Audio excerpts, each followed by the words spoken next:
Julian Blackwood had not heard a single sound in 15 years. Not rain, not gunfire, not his own name. That morning, sunlight spilled across the marble floor of his Lake Como estate like liquid gold, and Julian sat at his desk exactly the way he always did, spine straight, jaw tight, eyes moving fast across a stack of international shipping ledgers. He didn't need sound to run an empire. He had learned, a long time ago, to read everything else instead.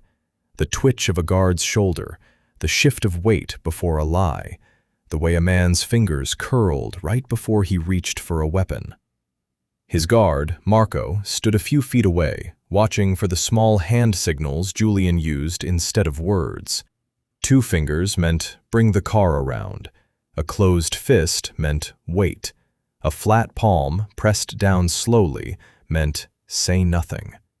It was a language only the two of them fully understood, built over a decade of silence. At 35, Julian Blackwood was one of the most feared men in the shipping trade, and almost nobody outside his inner circle knew he couldn't hear a thing.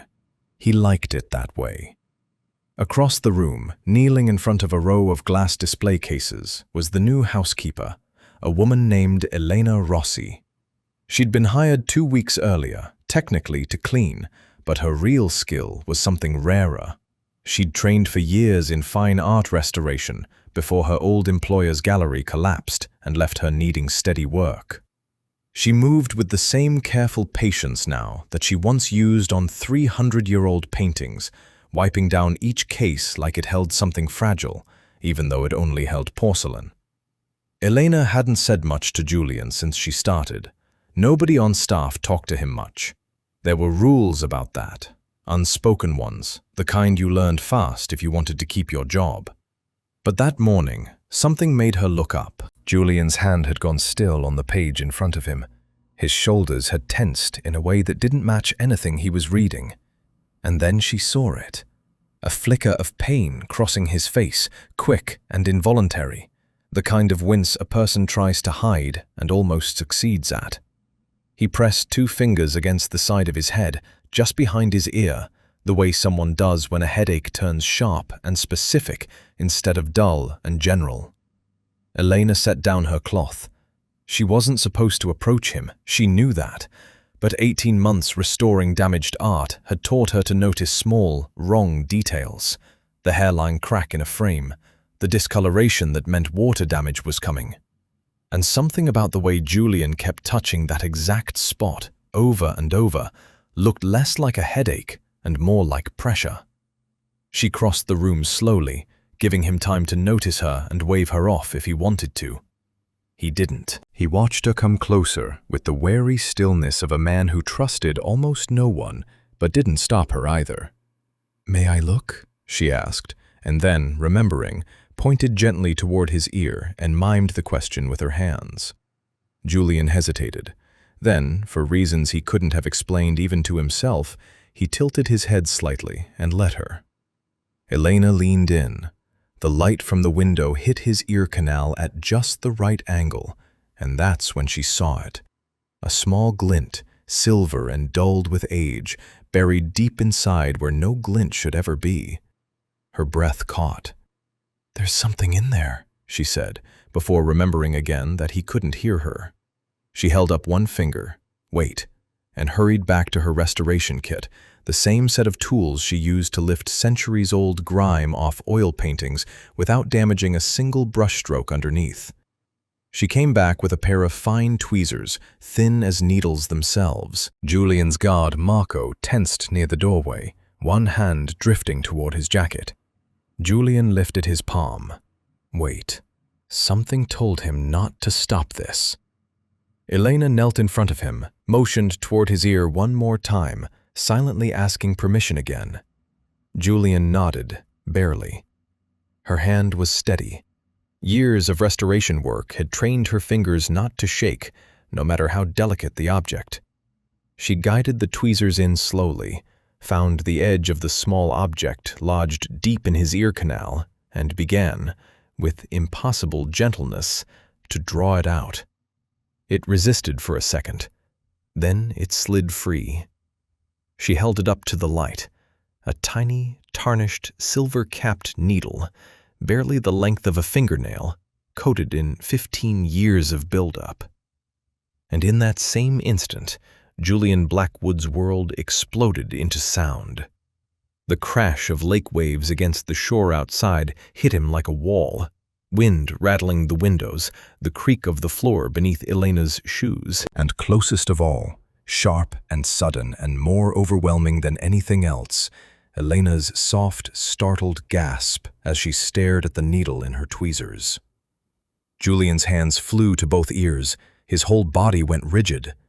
For 15 years, since the night of the boat crash that took his hearing at 20 years old, there had been nothing. Now there was everything, all at once, and none of it made sense. Elena dropped to her knees in front of him, alarmed, mouthing his name, but even her voice was a shock, a sound he hadn't braced for.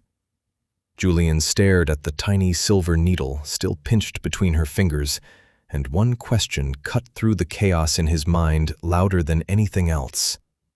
How did that get inside me? And who put it there? By the time evening arrived, Julian Blackwood was a man drowning on dry land. The dinner table at the Lake Como estate had never bothered him before. He'd sat through hundreds of meals in that same high-backed chair, watching lips move, reading faces, nodding at the right moments, because he'd learned exactly when nodding was expected. Silence had been his shield. Tonight it was gone, and everything that rushed in to replace it felt like an attack. The grandfather clock in the hallway ticked louder than a hammer.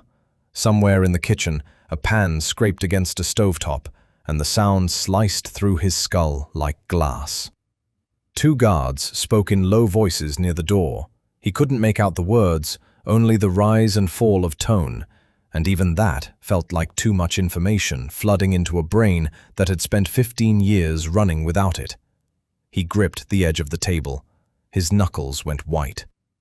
Across from him, Arthur, his uncle, his father's brother, the man who had helped raise him after the accident, was talking. Julian could see his mouth moving, could hear the low rumble of his uncle's voice threading through the noise of the room, but he couldn't focus enough to separate the words from everything else crashing around him.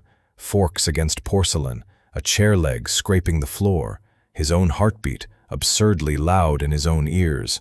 He kept his face still, kept his shoulders straight.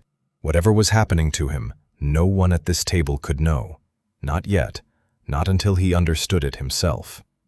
Elena watched him from her place near the sideboard, where she had no real reason to still be standing except that she couldn't make herself leave.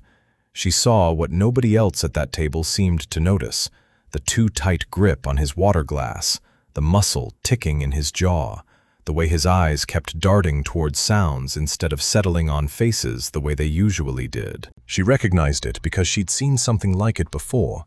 Not exactly this, but the particular exhaustion of a person trying to hold themselves together in front of an audience. It was the same look paintings got right before their frames finally split, pressure held too long in one place. When dinner ended and the guests dispersed, Elena didn't go back to her quarters. Instead, she found Marco near the hallway and, choosing her words carefully, asked if she could check on Mr. Blackwood before the staff turned in for the night. Marco hesitated, then nodded. Julian trusted her enough to let her pull a needle out of his skull that morning. Checking on him afterward didn't seem like much of a stretch. She found him in his private study, with the lights already low, sitting in the dark like a man hiding from something that had no shape. He looked up when she entered. Of course he did. He could hear the door now. And something in his expression cracked slightly at the sight of her. Not relief exactly, recognition. She was the only person alive who knew what had happened to him that morning. Elena didn't say anything right away. She simply crossed the room, dimmed the last lamp a little further, and pulled the heavy curtains partially closed, cutting the noise from the lake outside down to a soft murmur instead of a roar. Then she sat, not too close, in the chair across from him, and waited. "It's too much," Julian finally said. His voice came out rough, unpracticed, like something dragged out of storage after years of disuse. He hadn't spoken aloud more than a handful of words in over a decade. There had rarely been a reason to. "I know," Elena said softly, keeping her voice low and even. "Just focus on one thing, not everything at once. Just my voice." He looked at her like she'd handed him something solid to hold on to in open water. Over the next hour, without either of them fully naming what was happening, Elena became the only anchor in Julian's newly loud world. She spoke slowly, kept her tone soft and steady, and helped him practice separating one sound from the chaos, the tick of a clock, then nothing else. Her voice, then silence again. Small doses, the way you'd reintroduce food to someone who'd been starving too long. Somewhere in that hour, Julian realized something that unsettled him more than the noise itself. He didn't know why the needle had been there. He didn't know who had put it in his ear, or when, or how something that small could have stolen 15 years of his life without him ever noticing a doctor, a procedure, a single memory of it happening. All he knew was that the answer was dangerous. Dangerous enough that whoever was responsible had gone to enormous lengths to make sure he never heard again. If someone found out his hearing had returned before he understood why he'd lost it in the first place, he might not get the chance to find out at all. "I need you to keep this quiet," he told Elena, his rebuilt voice steadier now than it had been an hour earlier. "No one can know. Not the staff, not my guards, not my uncle." Elena studied him for a long moment, the exhaustion behind his eyes, the fear he was clearly unused to feeling, let alone showing. "Why not your uncle?" she asked carefully. "He raised you. Wouldn't he want to know you can hear again?" Julian didn't answer right away. Something cold moved behind his eyes, an instinct he couldn't yet explain even to himself. The same instinct that had made him hesitate 15 years ago, in ways he'd since forgotten to question. "Not yet," he said finally. "Not until I understand what happened to me." Elena nodded slowly. She didn't fully understand what she was agreeing to, only that the man in front of her had just handed her the most dangerous secret in his entire empire, and trusted her, a housekeeper he'd known for 2 weeks, to keep it safe. She had no idea yet how far that secret would end up pulling her in. 3 days after the needle came out of his ear, Julian Blackwood boarded a private jet for Marseille, and for the first time in 15 years, the engine noise on takeoff nearly made him sick. He'd spent those 3 days training himself the way a soldier trains for a new terrain. Elena had helped where she could, teaching him small tricks between her cleaning shifts, how to anchor himself in a loud room by focusing on one steady sound, how to keep his face unreadable even when a sudden noise made his pulse spike. It wasn't enough time. It was never going to be enough time. But Julian Blackwood had built an empire on doing dangerous things before he was ready, and this trip couldn't wait. His primary logistics office sat 2 streets back from the Marseille docks, a converted warehouse dressed up with mahogany desks and false respectability. Officially, Julian was there to review quarterly shipping numbers. Unofficially, he'd brought Elena along under the cover story that she was cataloging a set of historical ledgers in the archive room, old ship manifests going back 3 generations, the kind of paperwork that gave her a legitimate reason to sit quietly in a side office and stay close by in case the noise became too much for him again. He hadn't told her the real reason he wanted her there. He wasn't fully sure himself. He only knew that having her nearby made the roaring, unfamiliar world feel survivable. The morning went the way Marseille mornings always went. Foreman reporting numbers, a shipping agent complaining about a delayed vessel, the low mechanical hum of the port bleeding faintly through the windows, even with them shut. Julian sat through it with his usual stillness, nodding at the appropriate pauses, letting everyone in the room believe exactly what they'd always believed, that he understood nothing except what was written down for him. It was nearly noon when his uncle Arthur walked in. Arthur Blackwood was 61, silver-haired, and carried himself with the easy confidence of a man who had never once been questioned in this building. He'd practically raised Julian after the boat crash, had sat beside his hospital bed, had taken over half the empire's daily operations in the years Julian struggled to adjust, had built a reputation among the staff as the deaf young heir's steady, trustworthy right hand. He didn't knock. He never did. And trailing half a step behind him was a heavy-set man in a rumpled linen suit that Julian didn't recognize. A stranger with the particular oiliness of someone used to being paid to look the other way. "This is Renault," Arthur said to the room, loud and casual, not bothering to glance toward Julian at all. "Harbour Commissioner. He handles the paperwork nobody wants to handle." Nobody translated for Julian. Nobody ever did. Arthur had trained the whole building over years to simply speak past him, a habit built on the assumption that the room's silence for Julian meant the room's privacy for everyone else. Julian kept his eyes down on the ledger in front of him, pen moving in slow, deliberate circles, giving every appearance of a man absorbed in numbers he couldn't fully follow anyway. Inside, every nerve in his body had gone taut. "The silk shipment," Arthur said, dropping into the chair across from Renault without a second thought. "The one logged for the Genoa buyer. I need the manifest rerouted before it clears customs." Renault shifted uncomfortably. Rerouted where? Private buyer, off the books. He's paying triple what Genoa's offering, and none of it touches Blackwood accounts.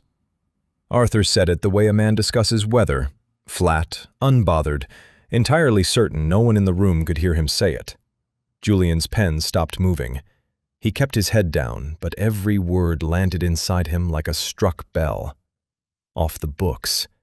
None of it touches Blackwood accounts. His uncle, the man who'd sat at his bedside for weeks after the crash, who'd told him 100 times that family was the only thing that mattered in this business, was standing 4 feet away, stealing from him in plain daylight, confident enough in Julian's deafness to do it without even lowering his voice. "And the boy?" Renault asked, tilting his chin toward Julian without bothering to lower his own volume either. "He's not going to notice a missing shipment." Arthur actually laughed. "He can't hear you asking that question right now. He signs whatever's put in front of him and trusts I've handled the details since he was 20 years old. That's not going to change." The casual cruelty of it, the certainty, the years of quiet contempt behind it, hit Julian harder than the noise ever had. He forced his hand to keep moving across the page, forced his shoulders to stay loose, forced his breathing to stay even, while something inside his chest cracked wide open. 15 years. 15 years of trusting this man with everything. The business, the estate, the small daily decisions Julian couldn't make without someone willing to explain the world to him. And the entire time, Arthur had been carving pieces off the empire for himself, using Julian's silence as cover, the way a thief uses a blind spot in a security camera. Across the room, through the half-open door of the archive office, Elena caught sight of Julian's face for just a second, pale, rigid, his jaw locked tight around words he couldn't yet say aloud. She didn't know what had happened. She only knew, instantly, that something had gone badly wrong. Arthur and Renault finished their conversation and left the way they'd entered, loudly, carelessly, without a single glance toward the silent nephew still bent over his ledgers. The moment the door clicked shut, Julian set down his pen with exaggerated care, as if the wrong movement might shatter something in the room. He sat very still for a long moment. Then he stood, walked to the archive office, and shut the door quietly behind him. Elena rose to meet him, alarm written across her face. "What happened?" Julian's voice, when it came, was low and unsteady, in a way she hadn't heard from him yet. Not overwhelmed by noise this time, but by something far worse. "My uncle," he said slowly, "has been stealing from me, and he's been doing it for years, right in front of me, because he never once thought I'd be able to hear him do it." Julian didn't sleep that night, and by morning the noise of the port had become unbearable in a way that had nothing to do with his ears and everything to do with what he now knew. Every horn blast from the docks, every shout between dock workers loading crates, every rattle of a passing truck reminded him of the office he'd sat in the day before, Arthur's voice, easy and careless, dismantling his empire in real time. He couldn't go back to that building, not yet, not until the noise in his head quieted down enough for him to think clearly. So instead, he asked Marco to arrange a car, and by early afternoon, he and Elena were winding along the coast road outside Marseille, away from the crowded docks and toward a small stone cottage the family had owned for decades and rarely used. A forgotten property tucked into a quiet inlet where the loudest sound was water against rock. Elena hadn't asked many questions on the drive. She'd simply watched Julian's shoulders slowly loosen the farther they got from the city, watched the tension drain out of his jaw 1 mile at a time, and understood, without being told, that this was less about hiding from Arthur and more about giving Julian's overwhelmed senses somewhere to rest. The cottage was simple: whitewashed walls, a small terrace facing the water, furniture draped in dust sheets that Elena pulled off and folded without being asked. By the time the sun began sliding toward the horizon, they were sitting outside on a pair of weathered wooden chairs, a bottle of wine between them that neither had touched much, the Mediterranean breathing slow and steady in front of them. For a long while, neither spoke. Julian simply listened, really listened, in a way he was still learning how to do, to the soft rhythm of waves meeting stone, and found, for the first time since the needle came out, that a sound could be peaceful instead of an assault. "You've barely said a word since Marseille," Elena finally said, watching him carefully. "Not out loud, I mean." Julian glanced at her. In the fading light, her expression held none of the careful professionalism she usually wore around the estate. No employee's caution, no distance. Just quiet concern, the kind he wasn't used to receiving from anyone. "I'm not used to it," he admitted. His voice came out low, uneven, still catching in places where 15 years of disuse had left it rusted. "Speaking, it feels strange in my mouth, like a language I learned once and mostly forgot." "You're doing fine," she said gently. "Better than fine." He looked out at the water instead of at her, because it was easier. "After the crash, I didn't just lose my hearing. I lost the reason to talk. Nobody expects a deaf man to speak, so I stopped trying. Signals were faster. Written notes were faster. I let my own voice go quiet because it was simpler than fighting to be understood." He paused. "I forgot what my own voice sounded like until 3 days ago." Elena didn't offer sympathy the way most people would have. No soft gasp, no exaggerated pity. She simply nodded, like she understood something about being made smaller by circumstances outside your control. "What was it like, hearing your own voice again?" "Strange," Julian said, and for the first time that day, something like a real smile tugged at the corner of his mouth. "Like meeting someone I used to know." They talked for a long while after that. Not about Arthur, not about the empire waiting for him back in Lake Como, but about smaller things. Elena told him about the gallery she'd trained at before it folded, about the slow, careful work of lifting centuries of grime off old paintings without damaging what lay underneath, about how she'd ended up cleaning houses instead of restoring art because rent didn't care about her degree. Julian told her, haltingly, about the boat crash, the version of it he remembered at least, which he was beginning to suspect wasn't the whole truth. "I don't actually remember much," he admitted. "The accident, I mean. I remember being on the water. I remember waking up in a hospital bed, unable to hear anything, and Arthur sitting beside me, telling me everything would be fine." He turned the wine glass slowly in his hand, watching the last light catch inside it. "I never questioned it. Why would I? He was the only family I had left who bothered to stay." Elena was quiet for a moment. And now you're wondering if that story was true. Julian met her eyes. I'm wondering about a lot of things I never used to wonder about. The breeze off the water had turned cool, and Elena pulled her cardigan tighter around her shoulders. Without quite deciding to, Julian reached over and covered her hand with his. A small gesture, hesitant, the kind of thing a man does when he's out of practice at closeness, the way he's out of practice at speaking. She didn't pull away.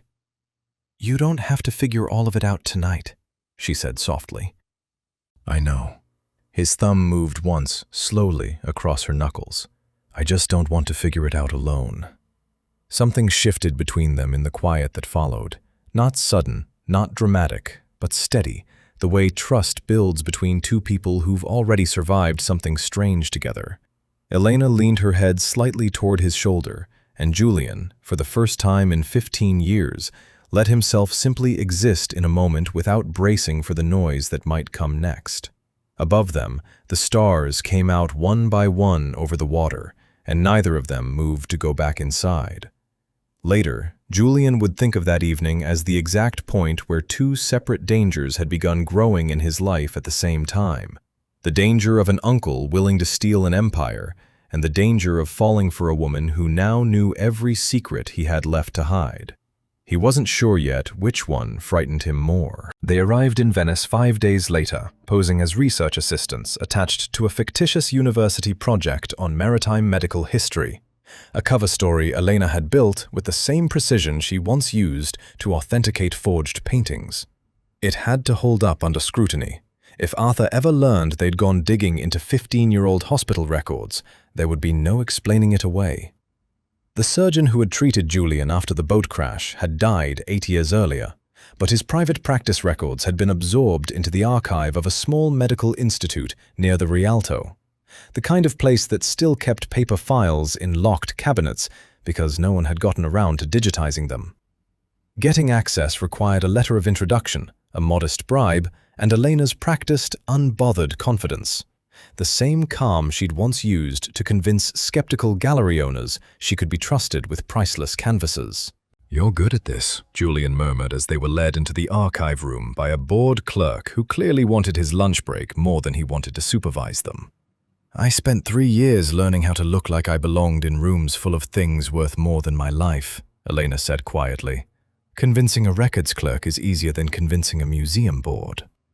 The archive smelled of dust and old paper, shelves stretching back into shadow, decades of patient files organized by year in leather-bound ledgers. Julian's hands weren't steady as they searched, not from the noise this time, but from something closer to dread. 15 years of believing one story about his own life, and he was about to find out whether any of it was true. It took nearly 2 hours before Elena's fingers stopped on a slim folder near the back of the 2011 shelf, the year of the crash. She pulled it free and set it on the reading table between them, and Julian felt something cold settle in his stomach before he'd even opened it. The medical report was brief. Blunt trauma, minor concussion, superficial lacerations. No mention of significant ear damage, no surgical notes describing hearing loss, no diagnosis explaining 15 years of silence. Julian stared at the page, reading it twice, then a third time, waiting for words that never appeared. "This says I was fine," he said slowly. "This says I should have healed within weeks." Elena was already turning to the back of the folder, where a second, separate document had been tucked behind the medical summary. Not a treatment record at all, but a financial ledger, the surgeon's private accounting book, listing payments received outside official hospital billing. She found the entry, dated 11 days after the crash. Received, 40,000, A. Blackwood. Procedure, private, off record. Neither of them spoke for a long moment.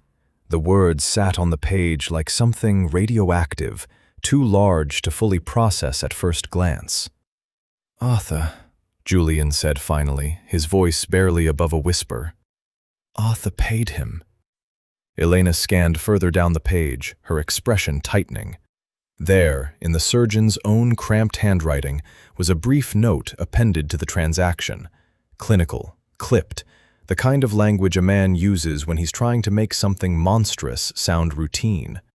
A procedure to insert a small metal implant against the acoustic nerve, minimal external damage, reversible only through precise extraction by a trained hand, and unlikely to be discovered through any standard examination. Julian read it once. Then he read it again, and something in his chest went hollow. "The crash barely hurt me," he said, the realization arriving in pieces, each one worse than the last. "I wasn't deafened by the accident. I was deafened after it, on purpose, by the man I trusted most in the world while I was lying in a hospital bed, believing he was the only person still on my side." Elena reached for his hand without thinking, the way she had on the terrace in Marseille, but this time Julian barely registered the touch. His mind was moving too fast, reassembling 15 years of memory around a truth that changed everything it touched. Arthur hadn't just stepped in to help run the business after the crash. Arthur had engineered the reason he was needed.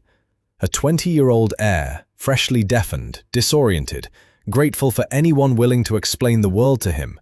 It was the perfect condition to seize control of an empire without ever needing to fight for it. No one questions the uncle who steps up to help his broken nephew. No one suspects the man crying at a hospital bedside of being the one who arranged the injury in the first place. 15 years, Julian said, and his voice cracked on the words in a way that had nothing to do with disuse this time. 15 years of silence, of missed conversations, of watching people talk about me instead of to me, because he wanted the company, and a deaf nephew was easier to control than a whole one. "Julian," Elena's voice was steady, grounding, the same tone she'd used to talk him through his first overwhelmed night. "This isn't your fault. None of it. You were 20 years old and recovering from a crash.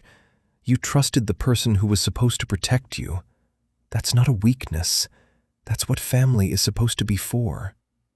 "He used exactly that," Julian said bitterly. "He used the fact that trusting him was the reasonable thing to do." Elena didn't try to argue him out of the anger.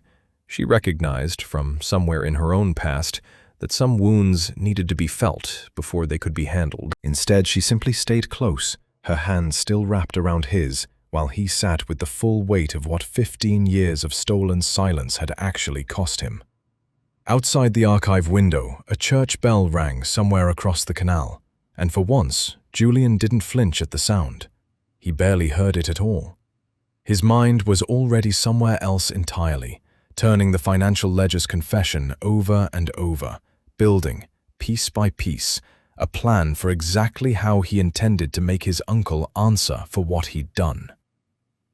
2 nights after the discovery in the archive, Julian stood in front of a mirror in a rented palazzo bedroom, adjusting a black lacquered mask over the upper half of his face, and thought about how strange it was to be hiding behind one mask while wearing another that had lasted 15 years. The invitation had arrived weeks earlier, before any of this began. An annual masquerade thrown by the Venetian Shipping Consortium, the kind of event where the industry's most powerful men gathered to trade favors behind painted porcelain faces. Julian had planned to skip it entirely. Now, with what he knew about Arthur, he couldn't afford to. "You don't have to do this tonight," Elena said from the doorway, watching him fasten the last strap of the mask. She wore a deep emerald gown the estate's staff had sourced on short notice, her hair swept up, a simpler silver mask resting against her cheekbones.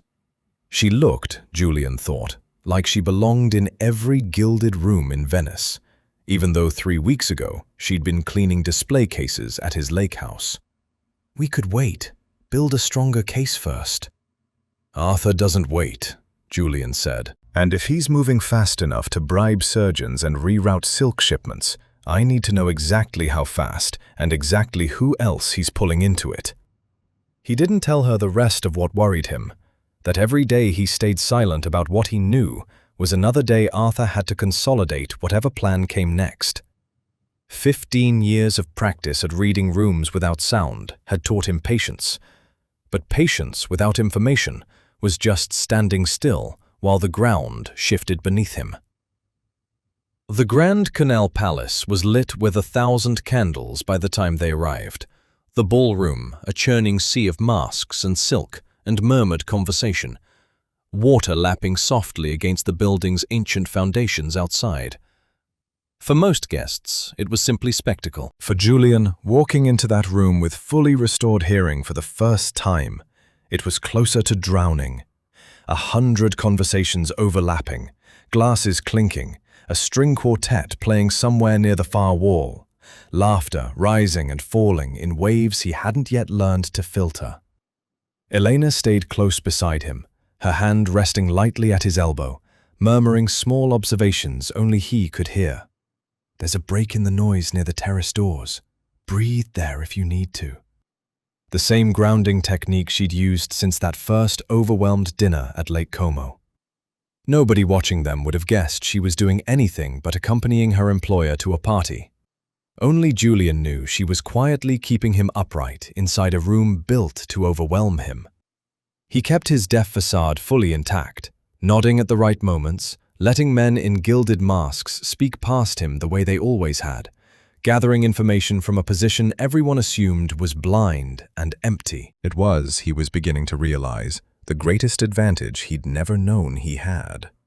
He spotted Arthur near the far end of the ballroom just past 10 o'clock, his uncle's silver mask distinctive even in the crowd, standing close with a broad-shouldered man Julian didn't recognize, expensive suit, a signet ring catching candlelight, the unmistakable posture of someone used to being obeyed. Julian steered them gradually closer, weaving through clusters of guests with Elena beside him, until they were near enough that Arthur's voice, low and confident, cut cleanly through the surrounding noise. "The quarterly summit is the moment," Arthur was saying. "The board's grown restless watching him struggle. A few more medical reports, a formal recommendation from an outside specialist, and they'll vote him out themselves. I won't even need to push." The broad-shouldered man, a rival syndicate boss, Julian would later learn, a man named Costa, who ran competing shipping lanes out of Naples, nodded slowly. "And once he's out, the estate, the fleet, the accounts, all of it transfers under my authority as acting head, pending a suitable permanent replacement." Arthur's mouth curved beneath his mask, satisfied. "His handicap does the work for us. Nobody questions removing a death man from a position that requires him to hear 100 deals a day. It looks like mercy. It looks like the board finally doing right by a broken boy who should have stepped down years ago." "And you're certain he won't fight it?" Arthur laughed softly, the same careless laugh Julian had heard in Marseille. "He's never fought anything in 15 years. Why would he start now?" Julian felt Elena's fingers tighten almost imperceptibly against his arm, the only outward sign from either of them that the words landing between the music and the laughter had just confirmed something far worse than theft. This wasn't only about stolen silk shipments anymore. Arthur intended to take the entire company, permanently, using a fabricated narrative of Julian's incompetence as the final blow. A plan set to close at the quarterly board summit only weeks away. Julian kept his face still, his posture loose, every muscle disciplined into the practiced blankness of a man who understood nothing being said around him. Inside, something had shifted from grief into something colder and far more useful. He'd spent 15 years being underestimated by the one man who should have protected him.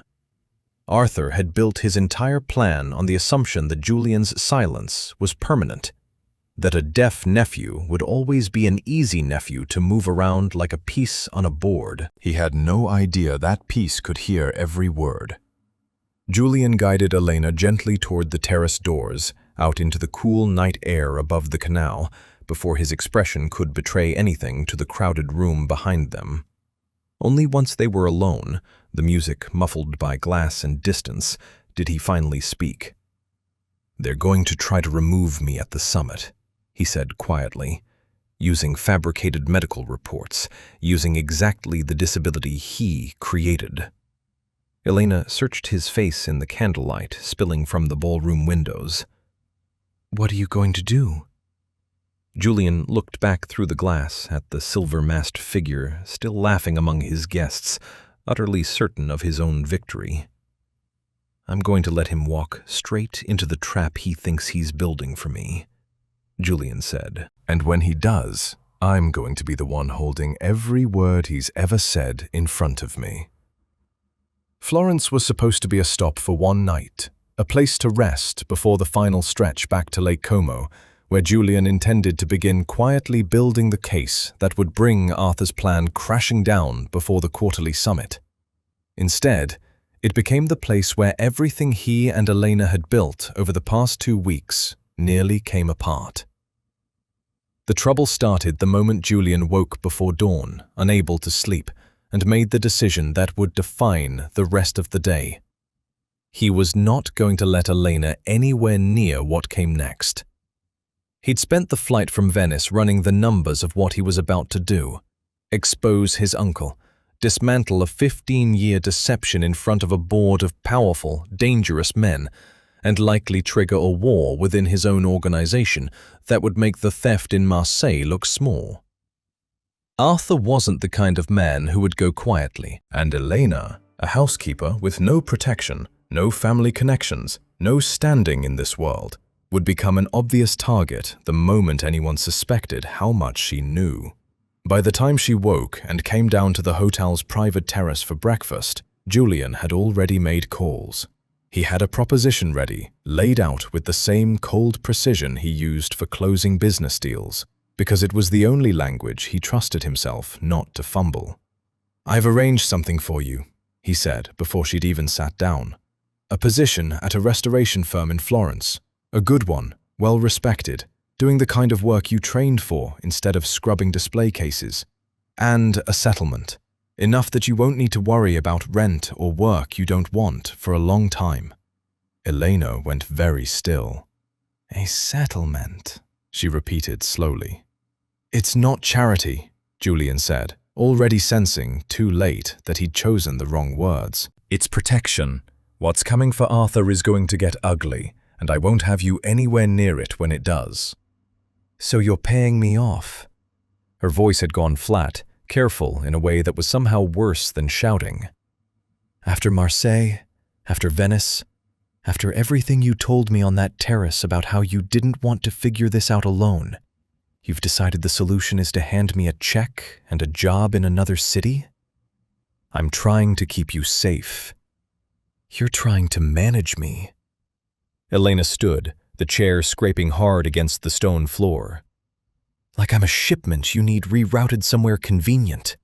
Like the last 2 weeks were a business arrangement you're now closing out because the terms changed."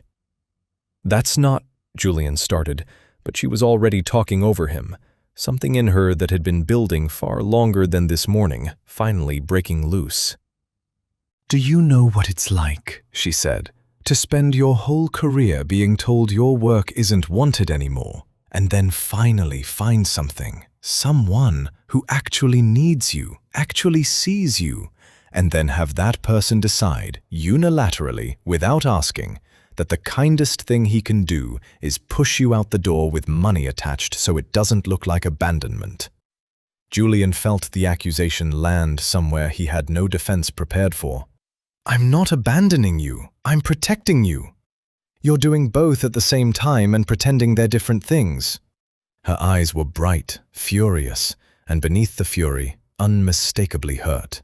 "You think because you grew up with people deciding things for you without asking. Arthur deciding you needed protecting from your own hearing, deciding what was best for the company, deciding your whole life while you sat there unable to argue. That doing the exact same thing to me is somehow different because you're doing it out of love instead of greed."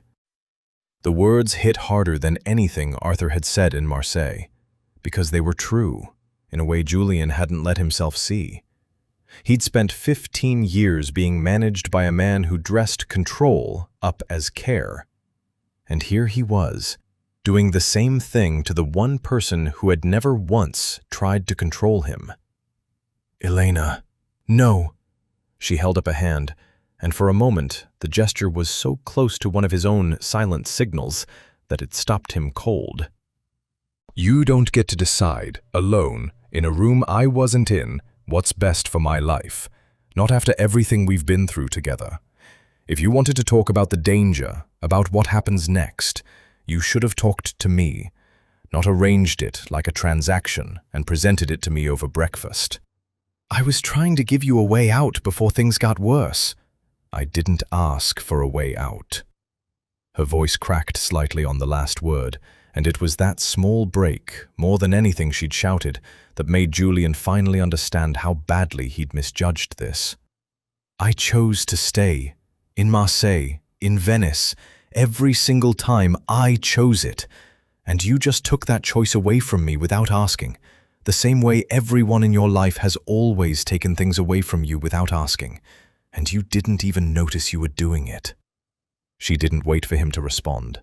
She turned, gathered the small bag she'd brought down for breakfast, and walked back into the hotel, leaving Julian alone on the terrace with the money he'd offered her still sitting untouched on the table between them, and a silence far more painful than any he'd known in 15 years of literal silence.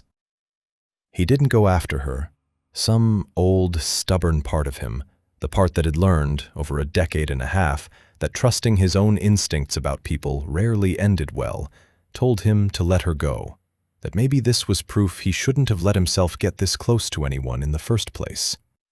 It would take him 11 more days, and the crushing isolation of returning alone to a world that no longer felt survivable without her, to understand exactly how wrong that instinct had been.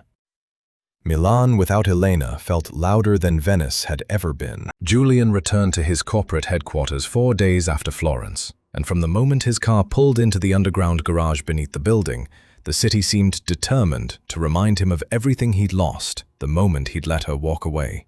Horns bled through the tinted windows, construction hammered somewhere nearby, relentless and metallic. Inside the building, the open-plan floor buzzed with phone calls, printers, footsteps, 100 overlapping conversations he now had no filter for.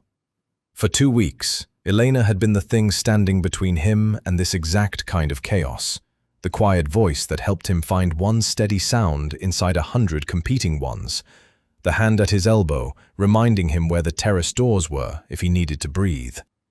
Now there was no hand, no voice, no terrace door, just the full, unfiltered weight of a world he'd only just relearned how to survive, and no one left who knew how to help him carry it. He told himself the first few days that this was manageable. He had trained himself before Elena. He could train himself again. He threw himself into work instead, reviewing the quarterly numbers Arthur had submitted for the summit, building his own quiet case file of everything he'd learned in Marseille and Venice, preparing the evidence he'd need to bring his uncle down in front of the board. It should have felt like progress. Instead, every hour alone in his office felt like sinking further into a silence that had nothing to do with his ears. On the third night, working late with only the hum of the building's ventilation system for company, Julian found himself staring at the financial ledger from the Venice archive, the surgeon's cramped handwriting, the transaction that had stolen 15 years of his life, and realized he hadn't actually processed any of it. Not really. He'd been moving forward on pure momentum since Florence, building a legal case, gathering documents, executing a plan with the same cold efficiency he brought to closing shipping contracts, because it was easier than sitting still with what any of it actually meant. What it meant was that the two people he'd trusted most in his adult life, the uncle who raised him, and now, in a very different way, the woman who'd helped him survive learning to hear again, had both, in their own ways, made enormous decisions about his life without asking him first. Arthur had taken his hearing to take his company, and Julian, in Florence, terrified of losing Elena to the very danger he was about to create, had tried to take her freedom to choose in exactly the same way, dressed up as protection instead of theft.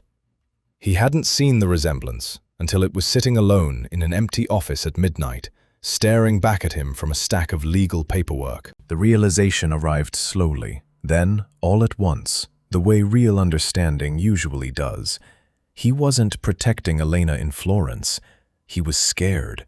Scared of losing her the way he'd already lost 15 years. Scared of watching someone else he loved get hurt because of decisions he'd made. And instead of admitting that fear out loud, he'd tried to control the outcome the only way he knew how, by removing the risk entirely, without asking her whether she wanted the risk removed at all. It was exactly what Arthur had done to him. Different intentions, same theft. Julian pushed back from his desk and walked to the window, looking out over a city he could finally hear in full. Trams rattling below, distant sirens, the low, constant murmur of 8 million lives happening all at once, none of them his to control. 15 years of silence had taught him to manage the world by controlling what little he could reach. Getting his hearing back hadn't undone that instinct. If anything, the fear of losing it again, of losing anything again, had made the instinct worse. He thought about what Elena had said on that terrace in Florence, the words that had cut through him harder than anything Arthur had ever managed. "You just took that choice away from me without asking, the same way everyone in your life has always taken things away from you without asking." She'd been right, and he hadn't even had the excuse of 15 years of silence to explain it. He'd done it with a voice he'd only just gotten back, choosing, deliberately, to speak for her instead of listening to what she actually wanted. The board summit was 1 week away. Arthur's plan to strip him of the company was already in motion, fabricated medical reports likely being finalized at this exact moment in some office Julian had no visibility into. By every rational measure, this was the worst possible time to be distracted by anything other than the fight in front of him. And yet Julian understood, standing at that window with the city roaring quietly beneath him, that he couldn't walk into that boardroom and win anything that mattered if he did it as the same man who'd sent Elena away. A man who mistook control for love, silence for safety, distance for protection. Arthur had built an empire on making decisions for people who never got a say.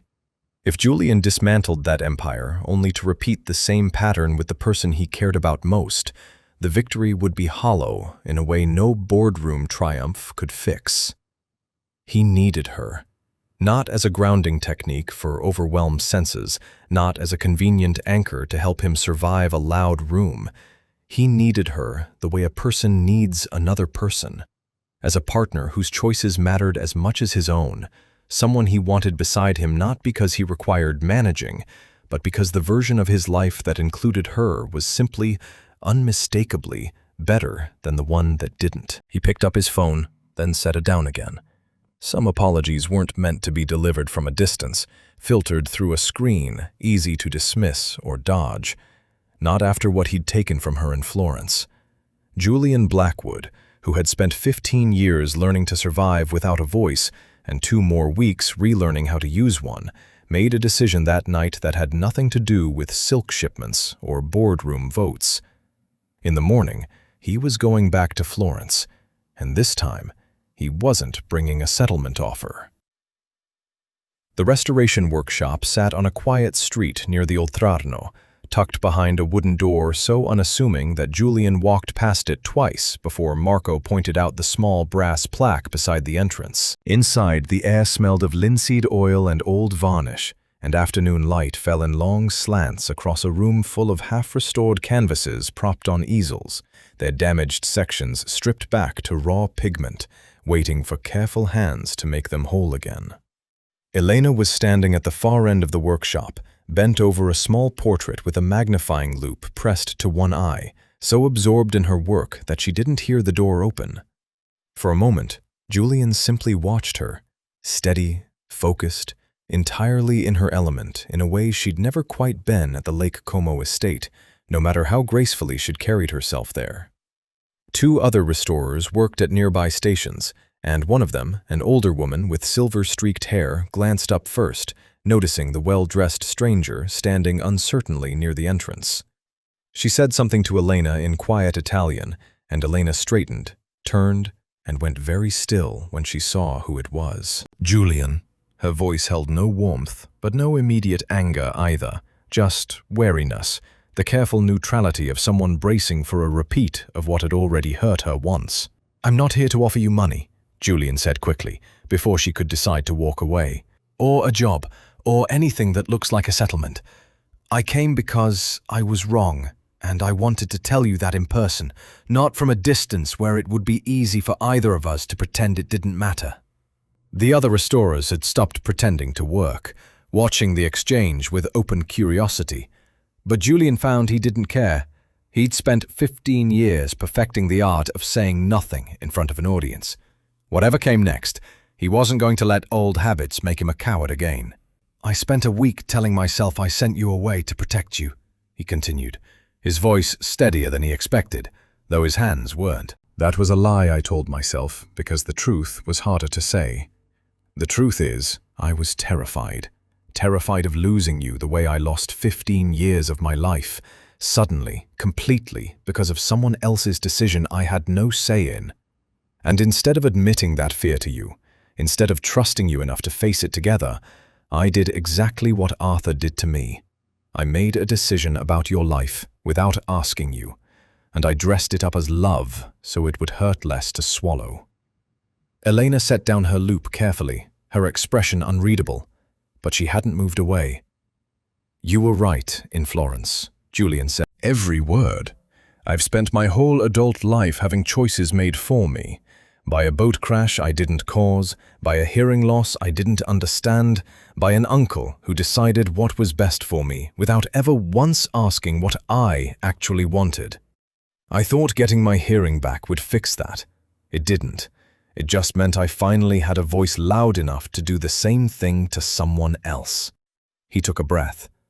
"I don't want to be a man who takes choices away from the people he loves. I want to be the kind of man who asks. So I'm asking now, not telling, not arranging, not deciding for you. Asking, will you come back with me?" The workshop had gone completely silent, even the older restorer holding her breath near her easel. Elena studied him for a long moment, searching his face for the same practiced blankness he'd worn through 15 years of business meetings, and found instead something raw and unguarded that she'd never seen on him before, not even on the terrace in Marseille. "You said love," she said quietly. Julian's throat tightened. He'd said it without fully meaning to, the words slipping out ahead of the careful speech he'd rehearsed on the flight from Milan. He didn't take it back. "I did," he said, "because it's true. I didn't understand what it meant until I lost you for a week and realized the silence I'd spent 15 years learning to survive was nothing compared to what it felt like to sit in a room without you in it. I love you, Elena, not because you helped me survive a loud world, though you did, more than you know, but because somewhere between Lake Como and Venice, you became the person I wanted beside me, regardless of how loud or quiet the world got. That was never about needing an anchor. It was about wanting you." Elena's composure finally cracked, something bright gathering in her eyes that she blinked back hard. "Do you have any idea," she said, her voice unsteady, "how much courage it took for you to say all of that? In front of an entire workshop? A man who spent 15 years terrified of being misunderstood, standing here, saying it out loud, in public, without a single hand signal to hide behind?" "None of it felt brave while I was doing it," Julian admitted. "It felt like the most frightening thing I've ever done, louder than any dinner table, louder than the whole ballroom in Venice." A small, unsteady laugh escaped her, half tears. "Good," she said. "That means you meant it." She crossed the room to him, and Julian felt some enormous weight finally loosen in his chest as she reached for his hand. Not the tentative touch from Marseille's terrace, but something surer, something chosen freely, in front of witnesses, with no danger requiring secrecy anymore. "There's still a fight ahead," he said quietly, close enough now that only she could hear him. Arthur, the board, the summit in a week. It's going to be dangerous, and I won't pretend otherwise this time. Then we'll face it together, Elena said. Because you're going to ask me this time, instead of deciding for me. Every time, Julian promised. Behind them, the older restorer finally exhaled and returned to her canvas with a small, satisfied smile, as if she'd just watched something delicate and nearly ruined get carefully, expertly restored. The Lake Como boardroom had been designed generations ago to intimidate. Dark walnut paneling, a long table polished to a mirror shine, portraits of dead Blackwood men lining the walls like silent witnesses. On the morning of the quarterly summit, every seat around that table was filled, and every eye in the room eventually settled on Julian as he walked in. Elena a step behind him, her presence at his side a quiet defiance of everything Arthur had assumed about who Julian needed beside him. Arthur sat at the head of the table's opposite end, flanked by two board members Julian recognized as men his uncle had spent years cultivating with favors and quiet money. A thin folder sat squared in front of Arthur, and Julian didn't need to open it to know what was inside. The fabricated medical reports, the outside specialists' manufactured opinion, the paperwork built to prove, in careful clinical language, that Julian Blackwood was no longer fit to run the empire his father had built. "Thank you all for coming," Arthur began, rising with the easy authority of a man who had been running this room for 15 years in everything but title. "I know today's agenda is difficult. It concerns someone we all care about deeply." He let his gaze drift toward Julian, arranging his features into something that resembled sorrow. "But the board has a responsibility to this company that outweighs personal sentiment." He opened the folder and began distributing copies down the table. Glossy letterhead from a medical practice Julian now knew, thanks to Venice, existed largely on paper. Arthur's voice took on the practiced cadence of a man delivering bad news he'd rehearsed a dozen times. Recent evaluations confirm that Julian's condition has progressively worsened. His inability to participate in verbal negotiations, to respond to real-time market conditions, to manage international calls. It isn't a matter of accommodation anymore. It's a liability the company can no longer safely carry. Several board members shifted uncomfortably, glancing at Julian with the particular pity reserved for people being discussed, as though they weren't in the room. It was a look Julian had endured 1,000 times over 15 years. He let it wash over him now without reaction, the way he'd trained himself to for over a decade, because for the first time, that trained stillness wasn't a disability. It was a weapon he'd chosen to keep loaded. "The board's recommendation," Arthur continued, sliding a final document toward the center of the table, "is a transfer of operational authority, effective immediately, with myself serving as acting CEO pending a permanent restructuring of leadership." A pen was placed beside the transfer papers. Around the table, a few board members exchanged uneasy glances, clearly reluctant but unwilling to be the first to object to what looked, on paper, like a reasonable medical concern raised by a devoted uncle. Arthur looked toward Julian one final time, the picture of reluctant compassion. "Julian, I know this is hard to hear," he said, and something almost cruel flickered behind his eyes at the choice of words. "But I need you to understand this is for the good of everything your father built." For a long moment, Julian said nothing. He let the silence stretch just long enough for it to feel like exactly what everyone expected. A death man absorbing a decision made without him, the way he always had. Then he stood. The room's attention snapped fully toward him, several board members visibly startled, because in 15 years, Julian Blackwood had never once risen to speak at this table. "Before anyone signs anything," Julian said, his voice clear, steady, and entirely his own, "I'd like to correct the record." The silence that followed was absolute. Arthur's expression froze mid-sentence, the color draining from his face in real time as the sound of his nephew's voice, a voice that shouldn't exist, a voice that 15 years of careful planning had been built to ensure never returned, landed in the room like a gunshot. "You," Arthur started, then stopped, visibly struggling to recalibrate. "I can hear," Julian said simply, letting the words settle over the stunned table before continuing. "I have been able to hear for 3 weeks now.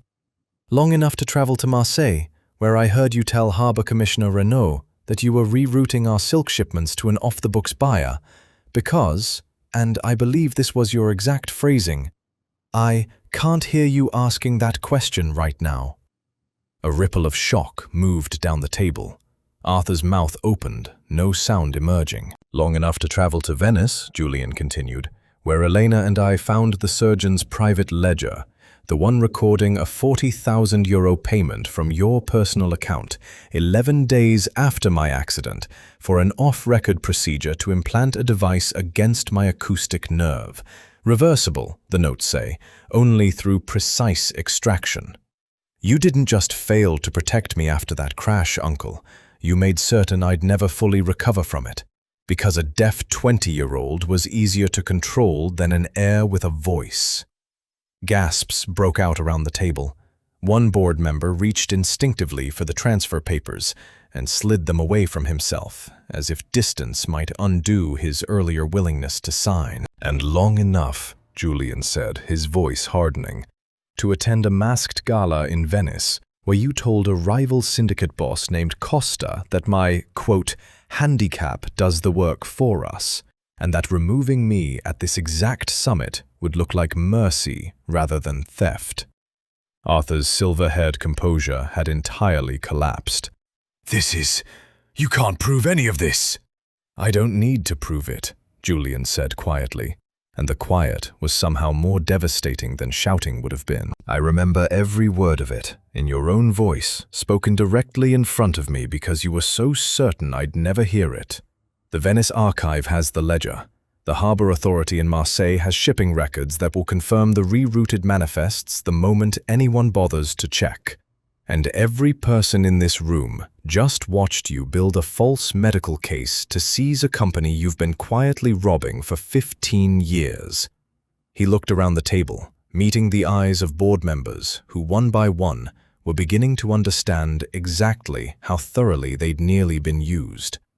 "So before anyone signs anything," Julian said, sliding the transfer papers back toward his uncle's end of the table, "I believe it's Arthur's position, not mine, that this board needs to discuss."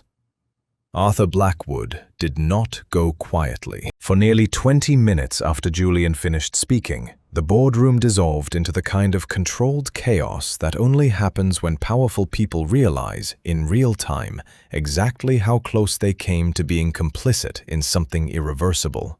Arthur tried denial first, then indignation, then, finally, a clumsy attempt to reframe the entire 15 years as a misunderstanding born of devotion. None of it worked. The board members who had sat quietly through his opening remarks now sat forward, asking pointed questions about the Marseille shipping manifests, about Renaud's name, about a Naples syndicate boss called Costa, whose existence in Julian's account none of them could easily dismiss. By early afternoon, it was over. The board voted unanimously, Arthur abstaining, though his vote no longer carried any real weight in the room, to strip him of every operational title he held within the company. Legal counsel was summoned before the meeting even adjourned. Within the hour, two men Julian didn't recognize, quiet and unhurried in the particular way of people used to handling delicate matters discreetly, arrived to escort Arthur from the estate grounds, his protests trailing behind him down the marble hallway until the front doors closed and the sound of his voice, for the first time in 15 years, no longer had any power over Julian's life at all. Julian didn't watch him go. He stood instead at the tall windows of the boardroom, looking out over the lake, and found that the silence left behind by his uncle's absence felt nothing like the silence he'd lived in for 15 years. That silence had been imposed on him, stolen, engineered by someone he trusted. This quiet was different. This quiet was his. Elena found him there once the room had finally emptied, and neither of them said anything for a long moment, simply standing together at the window while the afternoon light moved slowly across the water outside. "It's really over," she said eventually. "The company part, yes." Julian turned to look at her, something lighter in his face than she'd seen since the night at the cottage outside Marseille. "The rest of it, I'm hoping that's just beginning." That evening, as the sun dropped low over Lake Como and painted the water in shades of copper and rose, Julian did something he hadn't done in 15 years. He hosted a gathering on his own terms, for people he'd actually chosen, rather than a room full of guests he'd been enduring in silence. Staff who had served the estate for years, board members still shaken but relieved, a handful of long-time business partners who'd known Julian only as the quiet, capable man who nodded through meetings. All of them gathered on the terrace overlooking the water, glasses of wine catching the last light, low conversation and laughter drifting out over the lake. For 15 years, gatherings like this one had been something Julian endured rather than enjoyed. Performances of normalcy he navigated through careful observation and practiced stillness. Tonight, for the first time, he stood in the middle of it and simply listened. To the clink of glasses, to overlapping conversations he could now follow without effort, to the soft lapping of water against the dock below. None of it overwhelmed him anymore. He'd spent 3 weeks learning how to hold a world full of sound, and somewhere in the last few days, it had finally stopped feeling like something he was surviving and started feeling like something he was living inside. When the terrace had grown comfortably full, Julian tapped his glass once, and the murmur of conversation gradually quieted, faces turning toward him with the particular attention people give a man who has just publicly reclaimed an empire from the person who'd stolen 15 years of his life. "I owe you all an explanation for a great many things," Julian began, his voice carrying easily now across the terrace, steady and sure in a way it hadn't been even a week earlier in Florence. "But tonight, I only want to say one thing clearly, in front of everyone, because I spent too long letting silence decide what I was allowed to say and to whom." He turned, reaching for Elena's hand, and drew her gently to stand beside him at the center of the gathering. A few guests exchanged curious glances, uncertain what they were witnessing. The housekeeper, standing at Julian Blackwood's side, in front of the entire assembled weight of his professional world. "This is Elena Rossi," Julian said. "Some of you have known her these past weeks as a member of my household staff. That was never the truth of who she is, and I won't let it be the truth of who she's introduced as tonight." He looked at her, something unguarded and entirely public in his expression, the same rawness he'd shown her in the Florence workshop, now offered without walls in front of everyone who mattered to the life he was rebuilding. "Elena is the woman who pulled a 15-year-old lie out of my own body with a pair of tweezers and gave me back a world I'd stopped believing I'd ever hear again. She is the reason I survived learning to live in that world without losing myself in it. And she is not my employee. She is my equal, my partner, and, if she'll still have me after everything I put her through in Florence, the woman I intend to build the rest of this life alongside." A soft ripple of surprised warmth moved through the gathered guests. Elena's eyes were bright, her hand tightening in his, and when she looked up at him, there was no trace left of the hurt from that terrace in Florence, only the same steady certainty that had carried them both through Marseille, through Venice, through a boardroom that could have ended everything. "Yes," she said simply, loud enough for everyone to hear, and the terrace broke into quiet applause as the sun finally slipped below the mountains across the lake. Julian Blackwood, who had spent 15 years locked inside a silence someone else had built for him, stood on his own terrace with the woman who had broken it open, and listened, fully, freely, without fear, to the sound of his own life finally beginning again.